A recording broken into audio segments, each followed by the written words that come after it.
Do not date broke guys. Do not date guys that have no money, have no job. Do not date them. Now, what is a broke guy? A broke guy is a guy with no ambition, no drive. A man with ambition and drive will always have money. He will always find a way to have money, you know. But a broke guy that expects you to give him money, that doesn't want to do anything and feels like the whole world is against him and he cannot figure it out, whatever. Do not date these guys, okay? This is all fun and games. Like, a guy doesn't have to have money when you're in your teenage years. It's all fun and games, ha ha, blah blah. But when you are a woman over 21, okay, we all know what financial stress is, and especially when your man cannot provide anything. Me personally, I am not attracted to guys that have no money. I am simply not. I'm attracted to money, I'm attracted to power, I am attracted to a man that is in his masculine energy and is willing to provide and protect. That is what I want in a man. I am truly telling you, if a man is not willing to provide for me, I would much rather date a woman. I like to take care of the woman. I will go into my masculine energy and I will take care of a woman. Why? Because honestly, they're more beautiful to look at. Ah, the modern woman's anthem. I deserve the best even if I'm average at best. Watching this clip, it's almost comical. Does she genuinely believe the stuff coming out of her mouth? She says she's not attracted to men without money. Looking at her, I'm thinking she should be thanking her lucky stars if any man pays her a shred of attention. She's consumed by this illusion, an illusion crafted by delusional self-worth. These modern women, driven by sheer entitlement, don't care about a man's character, his kindness, his genuine feelings. Oh no, it's all about the Benjamin's baby. They have the audacity to demand top-tier men while bringing almost nothing to the relationship table themselves. I want a rich man.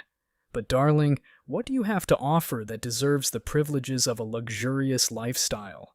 Here's some food for thought. If she's so consumed with money, what happens when the well runs dry?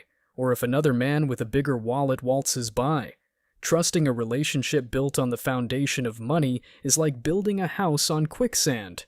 Remember, gentlemen, if you can't be with me on the ground floor, you can't be with me in the penthouse. Women like her, who value a man's wallet over his heart, will never understand the real essence of love and relationships. They're lost in their own shallow fantasies.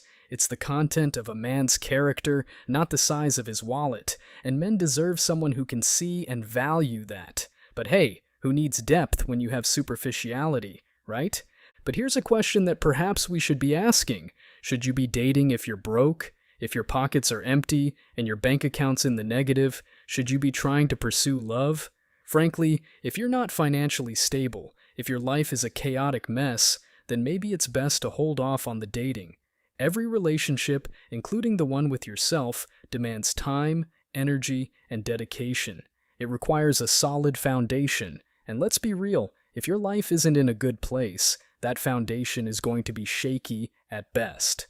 So, if someone comes to me and asks, hey, should I dive into a relationship when everything's so uncertain?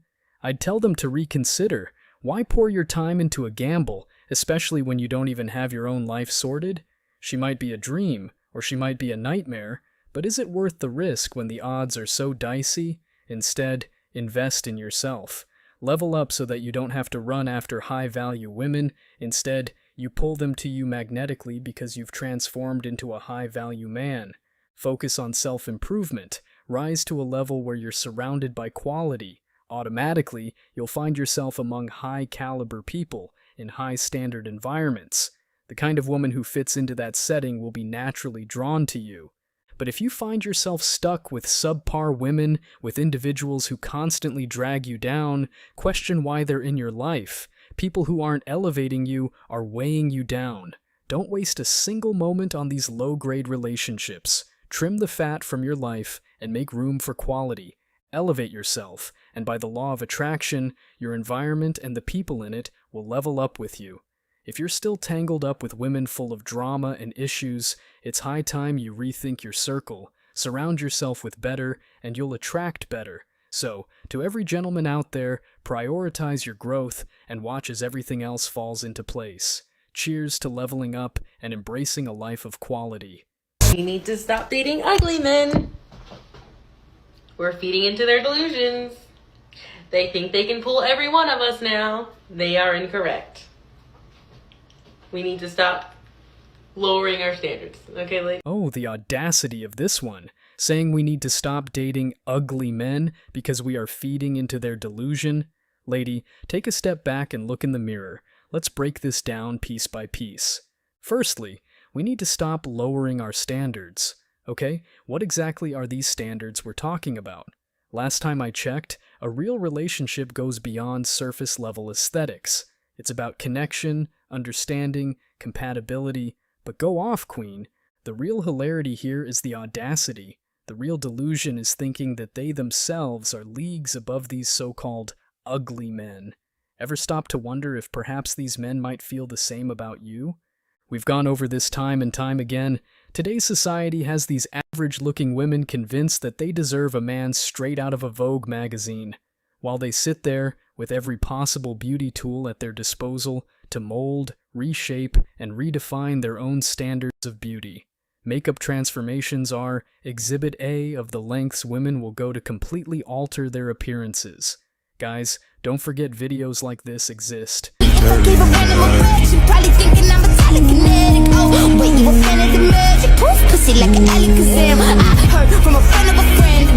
get those goosebumps every time. I need the hype. Throw that to the Filters, fake eyelashes, wigs, hair dye, push-up bras, high heels, body shapers, and the list goes on. They're equipped with an arsenal to enhance every inch of their bodies, while men might just have, what? A baseball cap? And even then, there's criticism. Your priorities are skewed if you're putting looks above all else in the dating game. Maybe if the focus shifted to genuine character traits instead of mere aesthetics, you'd find yourselves with better matches. But no, keep chasing those shallow waters. See where that gets you. And another thing that struck me about this clip, the audacity to use we as if she's the spokesperson for all women. It's always fascinating how it's often those on the periphery, the ones who receive minimal attention, that shout the loudest and wish to dictate the narrative for everyone else. Because in my experience, it's typically the women who garner minimal attention from men who are the loudest in trying to set standards for all women, like those self-proclaimed feminists with an ever-present chip on their shoulder, probably because they can't hold a candle to the women men truly desire. It's always easier to point fingers and dictate terms than to level up and actually compete. She's not fooling anyone. She's merely revealing her insecurities and cloaking them as advice. Instead of looking outwards and blaming the whole male species for your dating misfortunes, maybe take a long, hard look inwards. You can't parade around with an inflated sense of entitlement and then cry foul when things don't go your way. Men have caught on, and while you're out there chasing the perfect 10 inches based on superficial looks, they're moving on to women who value real connection. The world doesn't owe you a model. Reality check. You're not on the runway yourself. Next time, before making such claims, ensure you're not sitting in a glass house, because darling, stones will be thrown, over and out.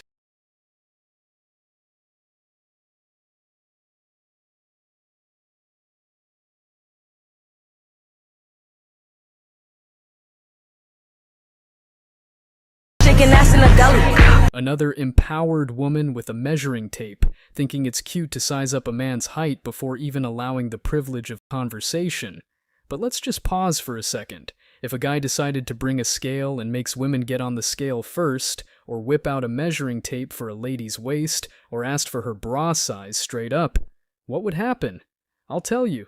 He'd be dragged through the mud, cancelled, and probably slapped with a dozen negative labels. Hell would practically break loose, and that man would be run off the internet, because that's wrong and downright superficial. While men have no control whatsoever over their height, women do have some say over their weight. Health issues aside, weight can be managed with diet and exercise, yet mention a preference for slender women and watch the world explode with accusations of body shaming. Why is it then socially accepted to degrade a man for an attribute he can't change, but God forbid a man has a preference for a woman's physique, which is, to a degree, within her control? The hypocrisy is staggering. I was having a conversation with my best friend and she told me that she had an epiphany. She said that she's no longer going for the most attractive guy in the room because they tend to have the least stimulating personalities. They barely know how to hold a conversation. They don't have a sense of humor. They basically have nothing else to offer aside from their looks, or very little else to offer. And I couldn't agree with her more. So we've decided that we're now going to go for the guy that's maybe a 6 or 7 out of 10. But you know what? That guy is going to have a sense of humor. He's going to be able to hold a conversation. He's going to be able to stimulate you emotionally, mentally, physically. And let me just say that the best thing that you can look for in a significant other is somebody who you can have fun with. Isn't it just classic modern woman behavior? She's been riding the Chad carousel for the longest time, having her fun with the top-tier guys she was so drawn to. But lo and behold, after letting countless Chads clap her cheeks, as they say, she suddenly has an epiphany. Chad never wanted to commit, and now she's left to lament over spilled milk. And now, what's her solution? Let's go for the average guy or the nice guy, because surely, after being second choice for years, he'd jump at the chance, right? It's all so transparent. Years of chasing the bad boys, and when they've had their fun and left her on read, she's out here wanting to settle with Mr. Reliable. You know, the guy she overlooked, ignored, or friend-zoned because he didn't give her the roller coaster of emotions Chad did.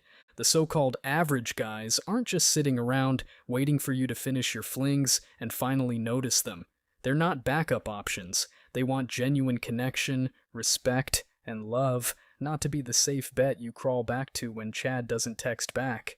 And remember, she's not choosing the average guy because he's genuinely what she wants. No, she's choosing him because she's done playing games and wants a sure thing now. It's just more evidence of modern women wanting to wait at the finish line and pick the winners rather than running the race alongside them. But hey, here's a heads up. The finish line might be empty by the time you get there. All the best with your epiphany. And speaking of bringing something to the table, it's quite comical how she owns in on the good-looking guys having nothing to offer but their looks. But it's time to turn that mirror back on her and ask, what do modern women like her bring to the table besides sex? Is it unwavering loyalty, a nurturing spirit, supportive partnership, or is it just a list of demands and standards one-sidedly imposed? It's always men this and men that, but when was the last time these women self-reflected and asked if they're true catches themselves? Hey, excuse me, can I get your number? No? Can I get your number? I have a boyfriend. Can I get your number? I have a boyfriend. Can I get your number? I'm lesbian. Can I get your number? Can I get your number? Actually, all have boyfriends. Can I get... Yo. No, but... Excuse me, can I get your number? Can I get your number? Can I get your number? Can I get your number? Can I get your number? Can I get your number? Honestly, if the first lady in line had said yes, I'd bet the rest would have followed suit. It's almost comical, like dominoes. Once one falls, or in this case says no, the rest swiftly follow.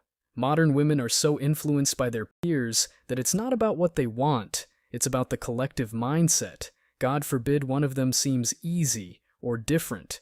But hey, I bet if the same man was shown on TV with some status or was vouched for by a celebrity, those same numbers would be flowing in. What was y'all saying is y'all type? If you can find a black man that likes black women, let me know. Wait, stand right here. Stand right here. Okay, go find one. I found one. Not You right here. Not that one. Here we have a woman claiming there's no black man who wants a black woman, but when presented with one right in front of her, she swiftly retorts with a, not that one. So, what's the narrative here? She doesn't really know what she wants, or she's just in it for the drama. Maybe a bit of both. Modern women seem to thrive on the attention, the chase, the drama of it all, but when faced with a real opportunity, the barriers come up and the goalposts shift. This never good enough attitude combined with the princess syndrome is exactly why a lot of men are just throwing in the towel. Why play a game that's rigged from the start? The sad reality is, it's become more about the show than genuine connection. Many modern women are more entranced by the story they can tell their friends or the likes they can accumulate than building a genuine relationship. What's your name? I'm Olivia. I'm Ari. Nice to meet you. I'm heading that way, but you're absolutely beautiful. Oh, thank Yeah, are you single? I'm not. but Fuck. thank you. God damn it. Why is every girl taken? I don't know. Is it the cupping season? I think so. Where are you from? I'm from AZ. Where are you from? But like your background though. Oh, my family's from Spain. From Spain. ¿Hablas español? No, I don't. No. You don't speak any other language? No, Just I English? wish. They like didn't teach us. Damn. Like our generation. I feel you. Well, Yeah. you look like a princess. Oh, thank you. How long have you been dating your boyfriend? We've been like on and off for like. So it's complicated. No, no, it's not complicated. But I've like known him for 5 years. Okay. Well, is it cool if you exchange Instagrams? Mm-hmm. Yeah, my phone My actually. phone's dead. So, oh. Mine's dead too. Yeah. Well, what's your Instagram? I'll remember It's it. Olivia.Mancuso. Okay. Well, nice to meet you. Nice to meet you too. Thank you. I love you. Oh. Bye. This clip is the epitome of why modern relationships are such a maze. We have a girl, clearly in a relationship, entertaining a guy's advances right from the get-go. And we all know, if the tables were turned and it was a guy being all chatty with a girl while in a relationship, the pitchforks would be out. It's a classic case of the double standards many women in today's society adhere to. They'll berate their partners for merely glancing at another woman, yet see no wrong in having full-blown, borderline flirtatious conversations with other men. It's always, he's just a friend, or it's just Instagram. Let's be honest, we all know it starts with an innocent chat and often doesn't end there. Remember this, gents, it's often not about loyalty, but opportunity. This is a prime example of the old saying, she's never truly yours, it's just your turn. In a world that constantly blurs the lines of loyalty and commitment, keep your standards high and your boundaries even higher. At $5. Thank you so much for watching. If you found value in this video, hit the like and subscribe buttons, ring the notification bell so you don't miss out on future uploads, drop a comment, and share it. See you in the next video, guys. Till next time.